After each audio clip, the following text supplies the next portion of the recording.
Hey guys, this is Pixel Fiend Tech here and welcome to episode 3 of the beginner tutorial photography series. Today we are going to be speaking about Aperture, your first step into the manual modes.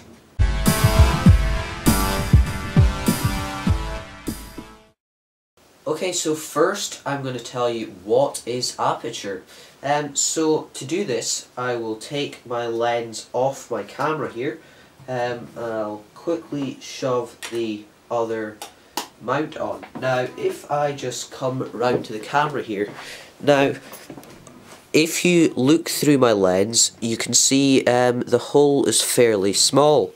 Now if I flick this switch here, you can see suddenly the hole opens up and closes down and opens up. Now that is the aperture blades closing in on themselves. So that is the aperture blades wide open, letting in as much light as they can on this lens, and that is them fully closed. Okay, so I will just shove the lens back onto my camera and show you what these aperture blades actually do. So aperture comes hand in hand with depth of field.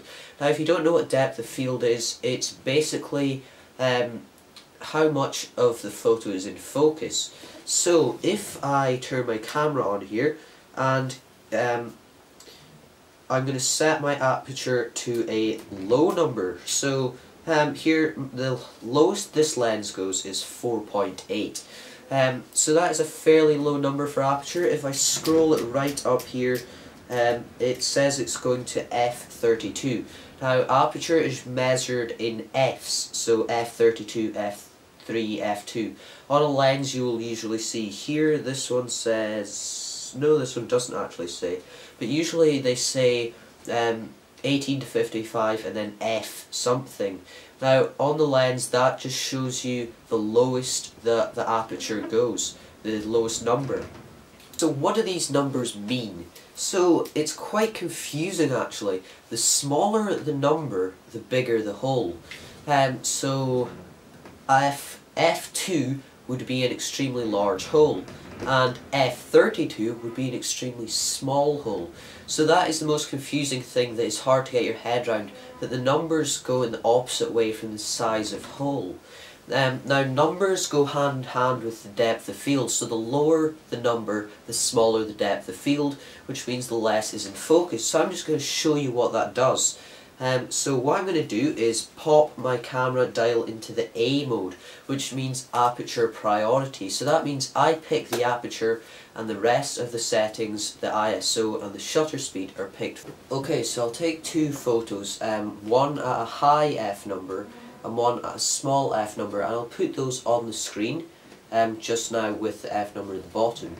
So you can see this first picture, there is a very basically the background is totally blurred out. Well, not totally, but it's hard to recognise, but the subject is perfectly in focus.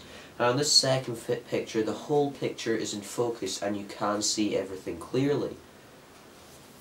So that is something to take into consideration. Say you're just taking a photo of something, you want to consider the background. If you want everything to be in focus, then that will bring your character closer to the background, whereas having the character in focus and the background out of focus will kind of bring them out onto another plane, almost make it look kind of three-dimensional. So it really is a nice feature to play with. So basically what it is the lower aperture, the more light comes into the hole on your camera, on your lens basically, so the more light can come in. So all you need to remember is high number is small hole, low number is big hole, and then the numbers go hand in hand with depth of field, which is how far your focus is.